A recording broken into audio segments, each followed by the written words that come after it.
Thank you everyone for joining. My name is Becky Dawson. I am the National Wellbeing Lead at Twinkl.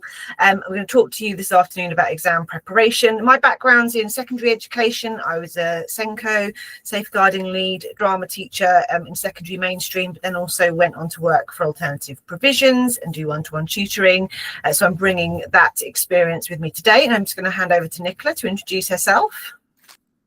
Thank you so much, Becky. It's an absolute pleasure to be here today. So I am the Managing Director for Educake, and Educake is part of the Twinkl family. I'm really excited to be here today. Educake, we predominantly support secondary schools, but we do also go into Key Stage 2. So there's approximately 1,300 schools in England that are using Educake, and it's really important to me that we are supporting their children with their exams and all the preparation. I'm also a mum of 3 teenagers, so I've been through some of this with 2 of my boys already. I've got a daughter in year 9, so just wanted to share my journey and also talk about what we can all do together to support our young people. So thank you so much for having me today, Becky. Brilliant. Thanks so much, Nicola. And as Nicola says, throughout the session, Nicola will be giving her insights as well. I should have mentioned that I am also a mum to a child who went through GCSEs a couple of years ago, and it was an interesting experience. So hopefully I've learned a little bit of that as well. So why is this an important topic, and why are Nicola and I so passionate about talking around this area? Well, Childline recorded 1,647 counselling sessions around exam stress, and that was between April 2024 and 2025. So we know that children and young people are struggling. There was an Save My Exams report that also said 85% of students said they experience exam anxiety, but most don't seek support. So that's another part of the challenge. We've seen an increase of requests for separate exam spaces, and I used to be in charge of the access arrangements in my school, so it was always a challenge balancing those things. That's an increase by 8.7% in between 2021 and 2023, and 28% of students have been withdrawn from GCSE exams due to stress. Now, what we're not saying here today is that we can eliminate all of those things, because there are lots of different challenges. The exam system is not ideal for every young person, and I won't get my SENCO hat on and go too far down that road. So we're certainly not saying that we can eliminate this for all children and young people, but what we are saying is let's think about some of the things that we might be able to do that might support young people. And the reason we're holding this now, I think this is a really important thing to say. Nicola and I talked about this in quite a lot of detail. Quite often you see these sorts of courses in the April or the May, and we strongly believe that's too late. That if we want to actually have an impact on exam stress, we need to be thinking about our year 10 students now, potentially our year 9 students. That's not to say that we should be worrying them and saying, oh, you're going to get exam stress, but having the conversations, thinking about some of those things that we can be proactive about as early as possible. So why do young people feel exam stress? I'm certain that there are lots of very experienced teachers and educators in this space who will know all of these things, but there are lots of different reasons why young people might experience exam stress, and I've just put a few up here, and I'm sure you can think of others. There's the fear of failure. That pressure that we put on to young people. My youngest is in year 8, and they're already talking about exams and GCSEs. So that's kind of instilled in them quite early on that we've got to pass these exams. There's that fear of the future. If I don't pass these exams, and I've been one of those teachers to sort of say, you've got to get your GCSEs. And they absolutely do. That's really important, but it can instill a little fear in them.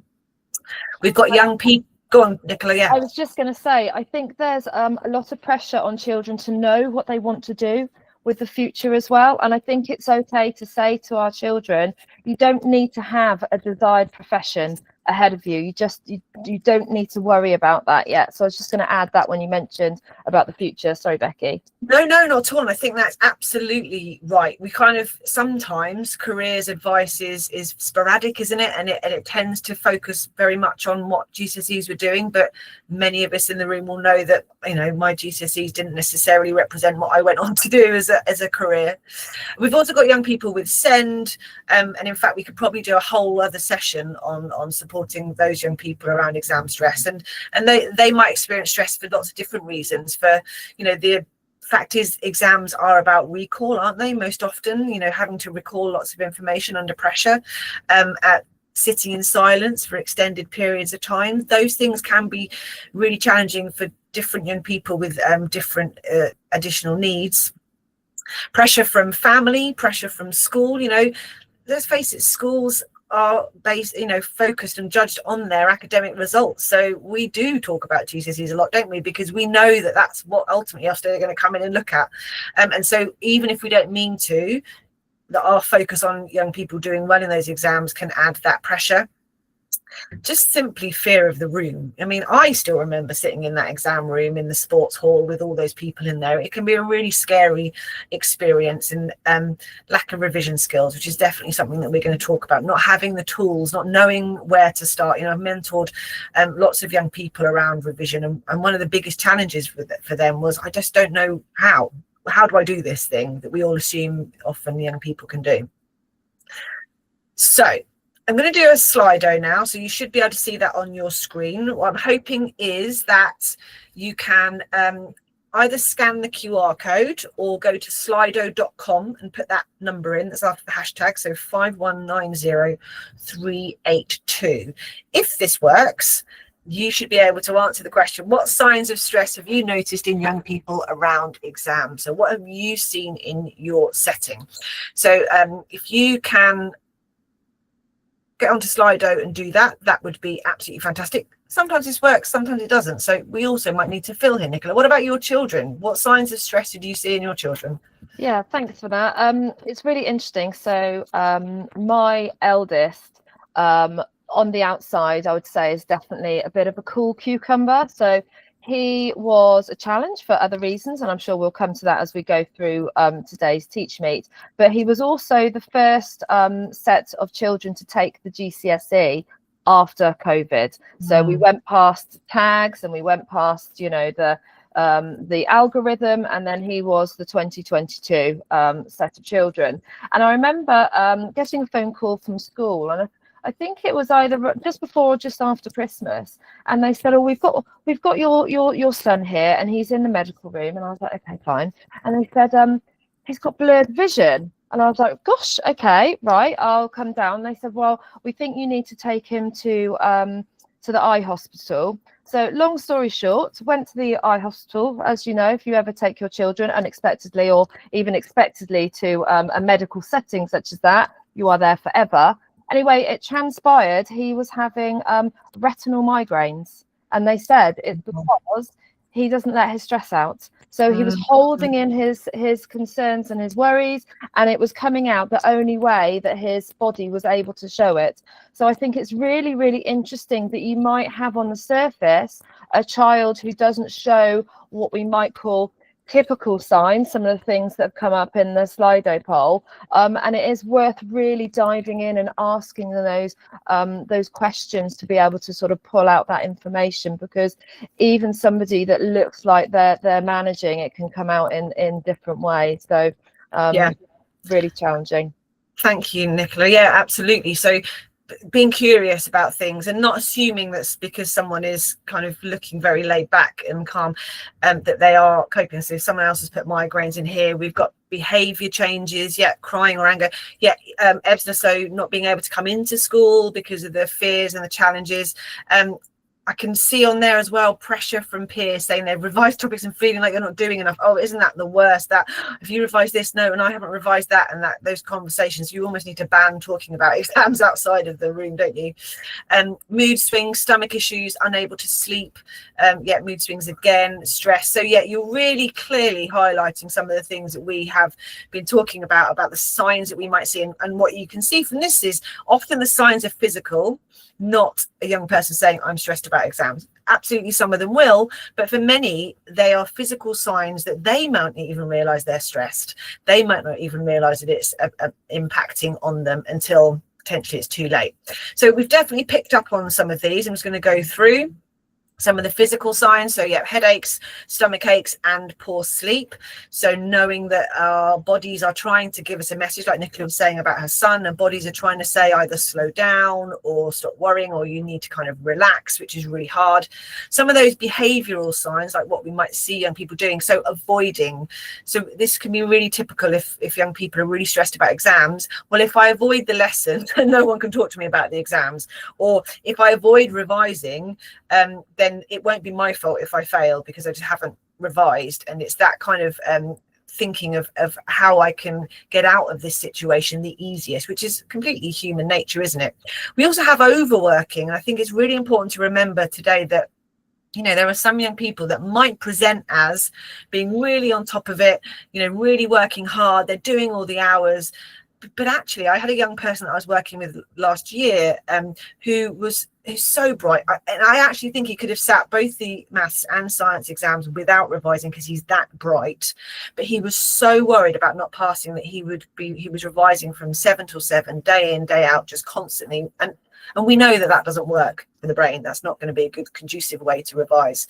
Perfectionism. So, you know, really being hard on yourself if you're not getting full marks in tests, if you're not getting, you know, grades. You know, we talk about the 8s and the 9s, and there's a lot of pressure on young people to get those those really high grades, and that perfectionism can be a barrier, because if, again, it's easier to not start than to not do something perfectly. And we might see changes in eating habits. So overeating, you know, comfort eating, finding things in comfort, or just not eating at all, not making time for food, or not feeling able to eat because of those physical things that we're experiencing. And then some of the emotional signs, sort of tearfulness, irritability, withdrawal, sort of, you know, mood swings that you guys highlighted on the previous slide, that, you know, not taking part in the normal activities, not coming down for dinner and having conversations with family members, or not engaging in class, not talking in lessons, might be something that we see. I think the really important thing to remember here is that we can't give you this is what you will see in a young person that's experiencing exam stress. As Nicola has highlighted, it will present in different ways, and that's the really important thing. That's why, and something I'm always talking about in work around well-being, is that relational approach is so important and is one of the biggest protective factors against exam stress. If your staff, teachers, TAs, form tutors, whoever, and I think, you know, form tutors can be absolutely crucial here, if they know the children and young people really well, they are more likely to spot the signs of stress. They're more likely to notice the change, the difference in them.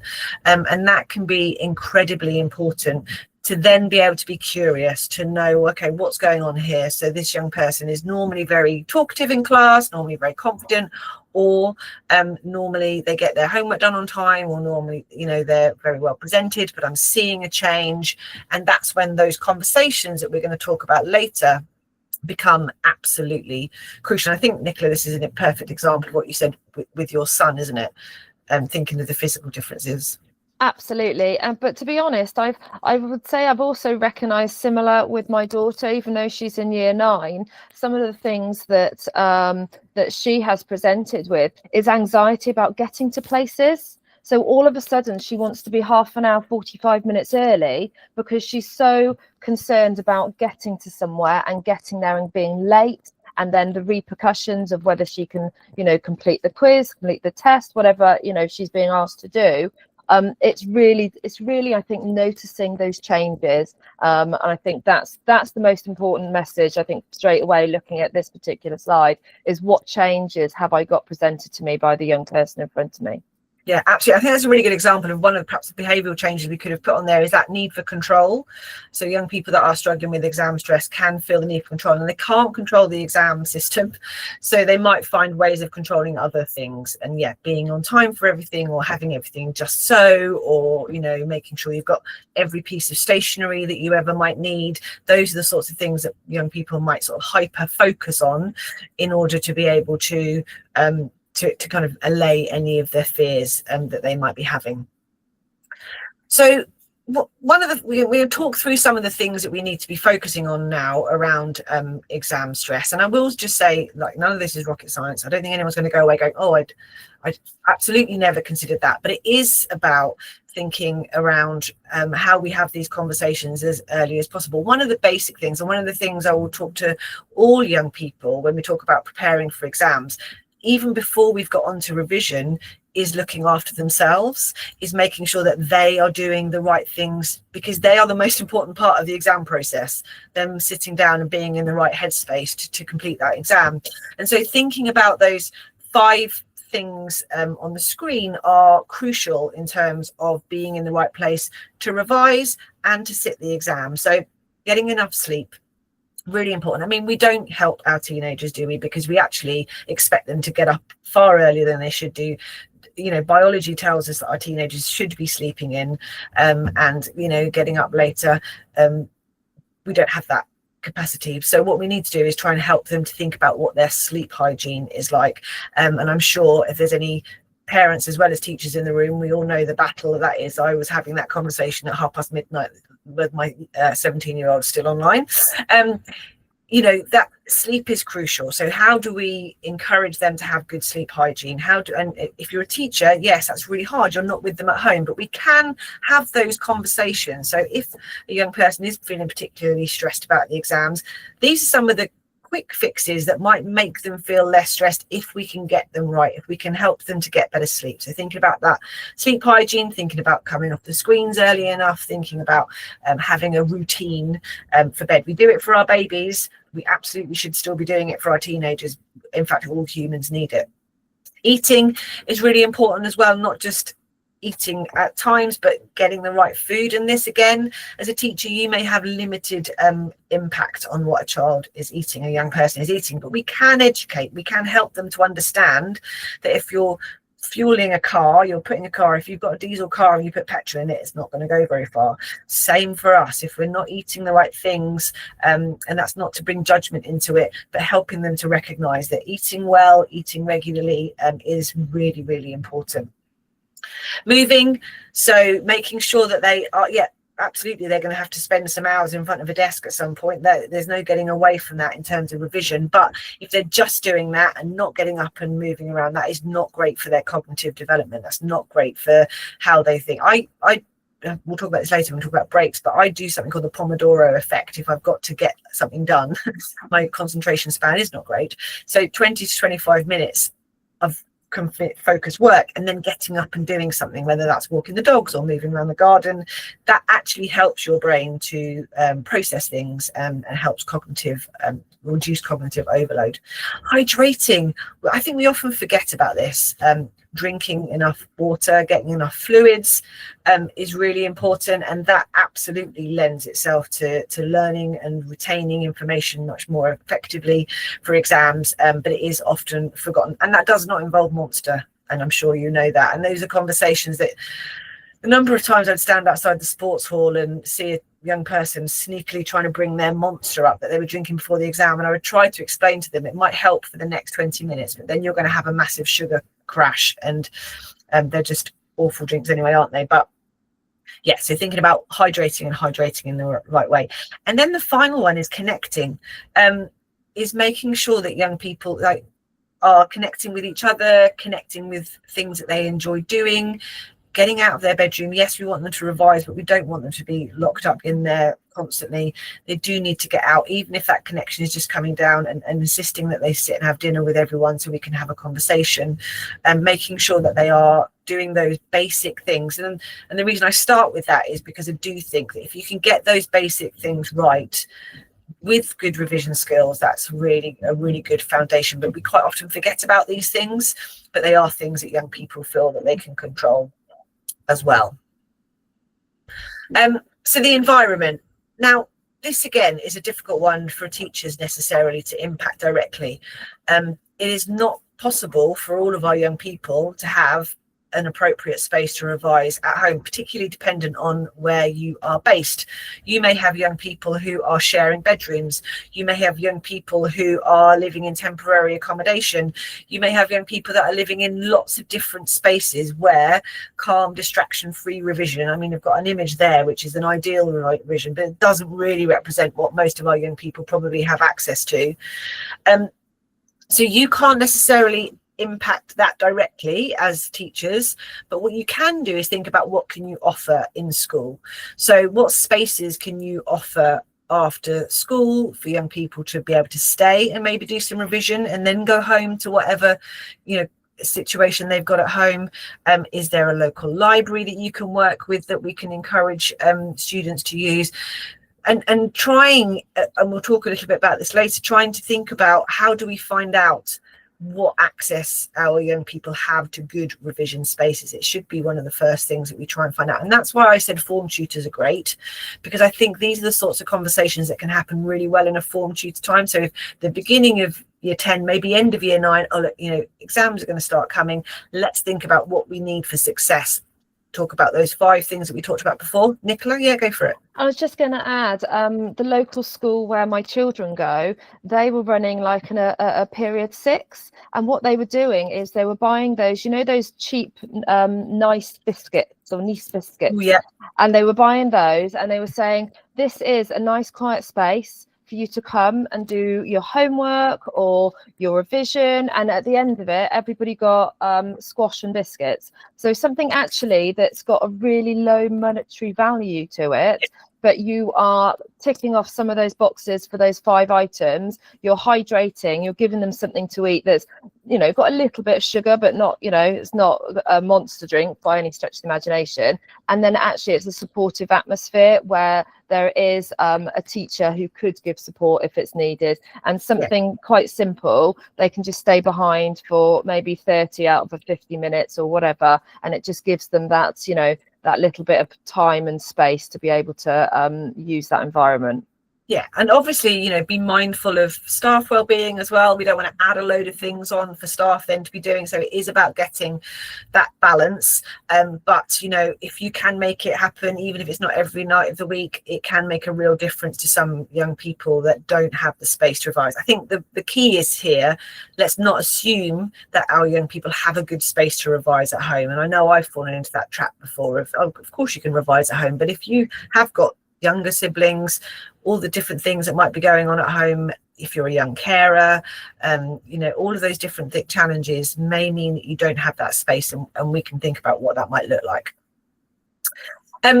We've touched on this briefly, but it's really important to remember and to remind young people that actually our attention span is only about 25 minutes. So by that measure, you're all getting a bit distracted already because we've been going 25 minutes. So it's only about 25 minutes of attention. That's when you really need to be having a short break. And that's one of the key tips that we can give young people, because I think they do think often they've just got to get their head down and do 3 hours and keep going. And actually that is not an effective way to revise. So encouraging them to have short, regular breaks, getting outside where they can, getting fresh air, not necessarily going on their phones, but hey, who are we to judge? If that's the thing they want to do in their break, then absolutely. But to avoid that burnout, that mental fatigue, we've all felt like it, haven't we? And none of us, you know, we all experience that when we're working. You do need to have a break, but sometimes young people need to understand it. I used to do exam support with my students, we would have an Excel spreadsheet, and I would only have 30-minute slots on the spreadsheet. So it was a reminder. So this is your slot, 30-minute, and I'll talk a little bit through how I did that later. But it's a visual reminder that you're going to do this work for 30 minutes and then you're going to move on to something else, and changing it up as well. So do 25-30 minutes, do a question on the English paper, and then go on to a different subject after a short break. Do maths. Don't try and hammer one subject forever and ever to the death. And so thinking about how they can add in those breaks also gives them some cognitive break as well. So thinking about one of the biggest protective factors around reducing stress for exams, I think, is open conversations and communication. Is how do we have conversations with young people about this? And again, I keep banging on about the form tutor, but I am, you know, a good form tutor is a complete game changer for young people in secondary school, because in primary school you often have a class teacher that knows children really, really well, sees them a lot of the time. We don't have that in the same way in secondary schools, which is why form tutors can be so important. But the sorts of things that we should be having conversations around are, well, talked about raising it early. Start talking about exams early, not to scare them, but just to say they're inevitable. The exams are going to happen. So let's think about what that might mean for us as early as possible. What do we think we might need? What do we think are going to be our strengths for exams, and what going to be our challenges, and helping them to reflect on that as early as possible is really important. We've kind of touched on this, but let's not make any assumptions about what young people can do. If you ask a young person if they can revise, they're going to say yes, because why wouldn't they? So let's not make any assumptions. Let's be a bit curious about what that looks like. Using open questions. So if we are seeing those signs of stress or distress that we talked about earlier, using some open questions to say, what is it about the exams? We can sometimes fall into, as adults, this space of, don't worry, everyone goes through it. I've been through exams, you'll be fine. And we're just kind of undermining what they're actually feeling. So open questions about what is it about the exams you're worried about, because it might be something you don't, maybe it is the revision space, maybe it is the remembering, maybe it is just the sitting in the room. There's lots of different things it could be.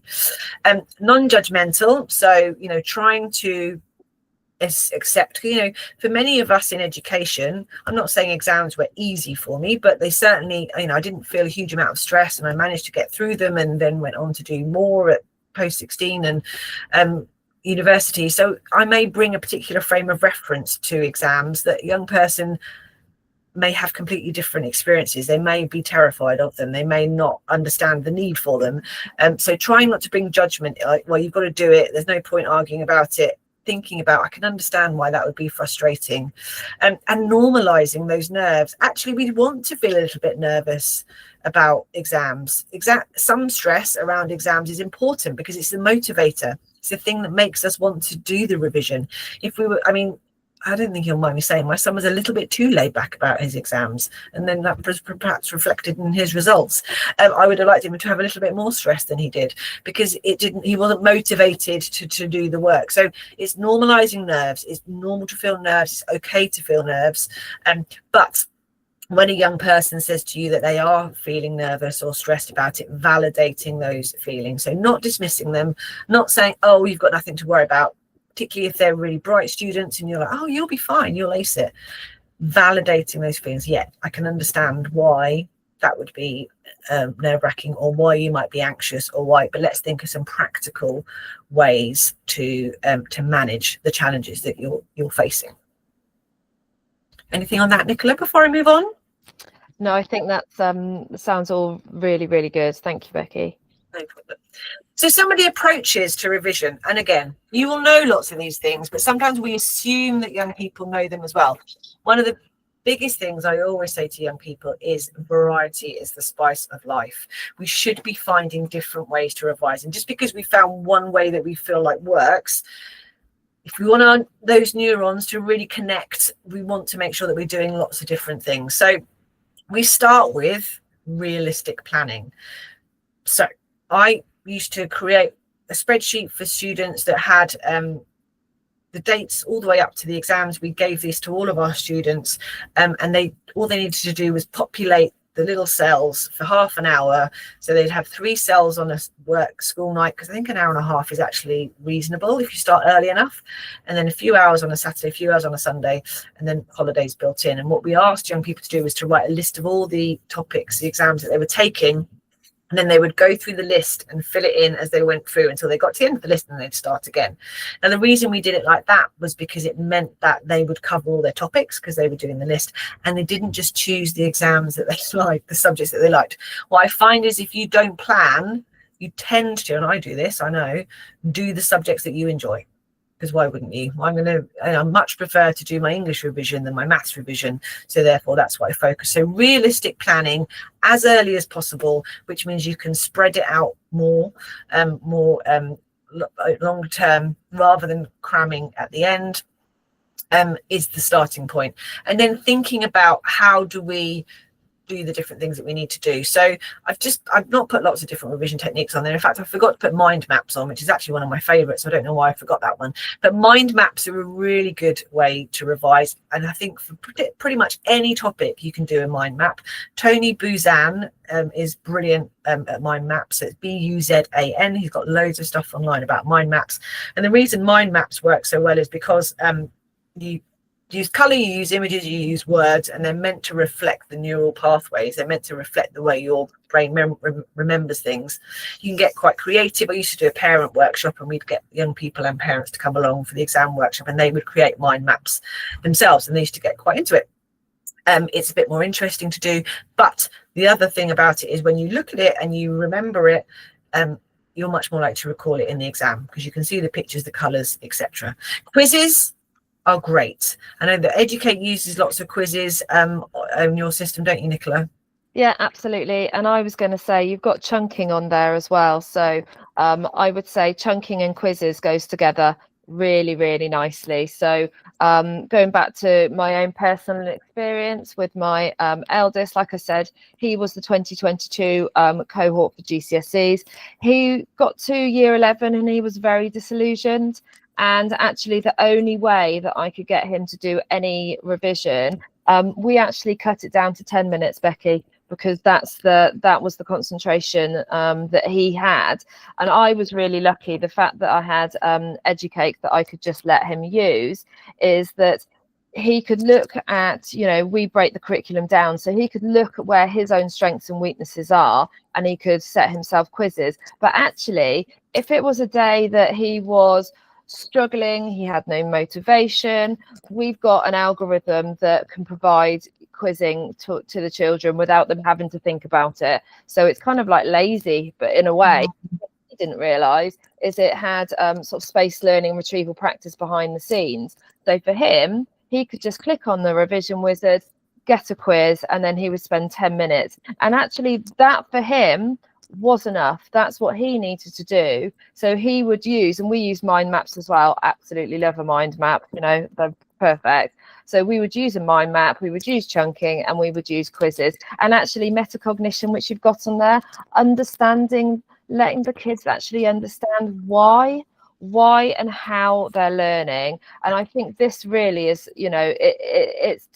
it's down for the teachers. I think the teachers they're in the perfect situation to be able to really support the kids in understanding what they're doing and what the outcome is. So I think everything you've got on here is perfect. Yeah, so metacognition, I think, is probably a really big one for me. Is if we help children and young people to understand why reading from a textbook is not enough, help them, do the science of our parent workshop. And, on my assemblies used to talk about the science of strengthening neurons in the best way a drama teacher could. I wasn't very scientific about it, but I would talk about the fact that, repetition is important, those colors, those actually actively doing something. So fine, read your textbook, but highlight things in the textbook and then take what you've highlighted and put them on some cards, or, any different ways that they can do it. And, working with other young people is really important. I know sometimes teachers can be parents can be a bit reluctant about that because you think they're probably just messing around and not doing it. But, quizzing each other is a really good way of doing it, because you have to write the questions and understand the question in order to ask it of your peer. And so that can be a really helpful way to do that as well. So thinking about how do we give them the tools. Like, we don't expect them to do anything else without, if we give them a bike to ride, we teach them to ride it, don't we? If we put them in, the water to swim, we teach them how to swim. We have to give them the tools to be able to revise, and that means doing it little and often as well. So this shouldn't just be a whole, like a central school event. It should be what all teachers are doing in their classroom. How are you teaching young people to revise for your subject? Because there will be different ways of doing it. So how do we embed that work in amongst the curriculum so that it becomes second nature? So we're not waiting until the exams come. Let's make mind maps really early on in year 8 and 7 when we've got time to have some fun with them, and then we can build those skills, the quizzes as well, and build those revision skills actually into what they're doing normally. And then when it comes to it, it's much more natural for them to do it. And I'm sure there will be lots of other approaches that people can think of. So I just wanted to think about, how do we support a young person if they're feeling the exam stress as they go into the room? What can we do to help them in that space? And I mean, how do we prepare them before they go in? So there's a few different things that we can do. So one of them is to think about giving them some breathing techniques. You know, one of the most important things I say to young people is, if you're sitting in an exam room and you're panicking, give yourself 5 minutes. 5 minutes in the whole exam is not going to be the end of the world. Have a tool that you can use in those first 5 minutes to kind of center yourself. So one of those things is a breathing technique, a really simple breathing technique, like the box technique. So the box technique is, you imagine a box in front of you and you breathe in for a count of 3 up the side. You hold it at the top for 4, you breathe in for a count of 3. That would be a rectangle. My maths is not good, but you get the idea. And then you breathe out and then you breathe in again, using a box to imagine it. You can do any sort of imaginary thing. So people do blowing bubbles, you can imagine. They might feel a bit silly doing that, but something that they can relate to, just simply breathing in for 4, breathing out for 6. So breathing out for more than you breathe in, but giving them something that they can do. Progressive muscle relaxation is a really good one as well. They can do that sitting in their seat and no one will know they're doing it. So they're just tensing up their shoulders and they're relaxing. I did that and you wouldn't have been able to see it. And you do that all the way down the body. But again, these are things that they need to practice beforehand. So like, if they're really, really struggling with the idea of the exams, give them 5 minutes a day to practice this. Again, form tutors, let's teach them these skills in form time and get them to experience it. Reframing. So quite often when young people are experiencing exam stress, they get into very negative self-talk. So I'm going to fail. It's going to be a nightmare. It's going to be terrible. It's going to be the worst. I'm going to do really badly. What we can do is reframe those things by, you know, you're feeling nervous. That's normal. So these feelings are natural. This is not a life and death situation. Yes, you're going to you're going to get through this exam. It's just one exam. It's not the end of the world. So trying to reframe it, and visualizing can work well. So visualizing those mind maps that you've created, visualizing finishing the exam and walking out. So taking some time to think about that, and just aid memoirs. So is there a particular acronym? So I know I used to be an English teacher. So things like PETAL is an acronym that we quite often use for writing responses, analytical responses. Just write that down on your piece of paper as soon as you get in, just to settle yourself and know, I do know something. Formulas maybe for maths or science, or something that will be sort of, maybe not the periodic table, that might take a bit of time, but some of the things that you could potentially do. And then just to really underpin some of those things that we've talked about today, language really, really matters. So thinking about how we talk about the exams and how we talk about the importance of them will influence young people. So if we are saying things like, if you don't pass, you're not going to get onto university, college, or you'll never get to where you want to be, we're going to influence what they want to say. We want to be motivational. We don't want to demotivate them, and we don't want to try and appeal to their fear factor in order to get them through it. So focus on when they've done something really well, when they have revised, give that loads of praise. Just thinking about how we can help them to reframe how they see the exams through our language as well. Avoiding comparison. So this can happen really easily, but avoiding comparison within the class. So, oh, didn't X do really well? Is fine, but it can make other young people struggle. Particularly don't compare with siblings if they've done their exams. Oh, well, your brother did X, Y, and Z, or your sister did really well. That's a really difficult one. And then if you're talking about revising, not are you revising, how are you revising?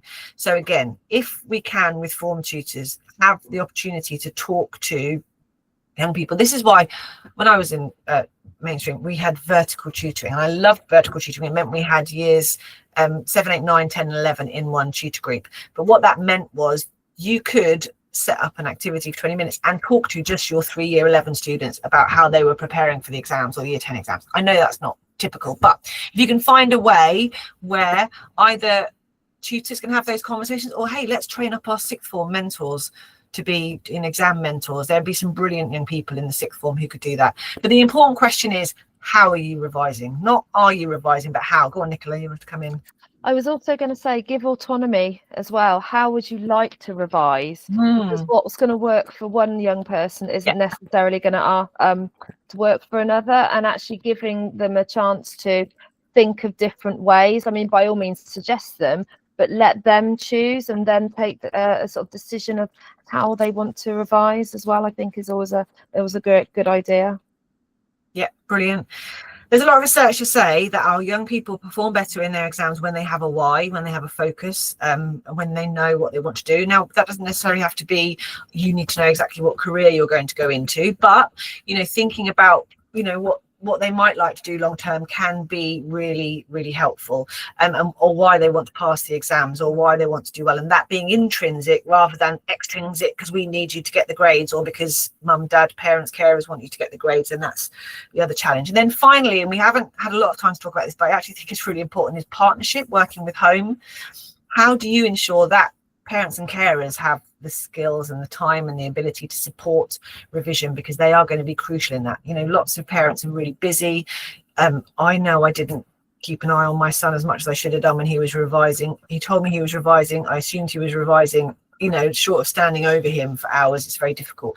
But how do we build that partnership up with home? How do we help them to know what good revision is? Because we can't assume that they'll definitely know. What skills can we give the parents and carers? I would also add to that as well, not every adult had their own personal positive experience at school as well, so that you might have barriers there as well. You could have parents where English is an additional language. So I think where possible, reaching out and understanding what challenges may be at home would enable you to change the course of the conversation as well. So I would really support that. Yeah, absolutely. And again, as early as possible, having those conversations with parents and carers.